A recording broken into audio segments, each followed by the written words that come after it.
È rigoroso il no comment dei legali sulla vicenda della dodicenne che nello scorso autunno venne portata dal padre dalla provincia di Belluno, dove vive, da un medico compiacente a Marina di Ravenna per sottoporla a una falsa inoculazione di vaccino Pfizer contro il Covid-19. Nel frattempo il tribunale competente, in attesa del provvedimento del Tribunale dei minori di Venezia, ha sospeso in via cautelativa la potestà genitoriale dell'uomo, dichiaratamente Novax.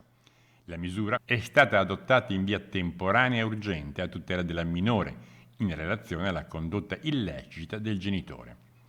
A fare ricorso era stata la madre della piccola, tutelata dall'avvocato bellunese Federica Balcon, che con il suo esposto aveva fatto scattare le indagini della polizia, coordinate dalla PM Ravennate Angela Scorza.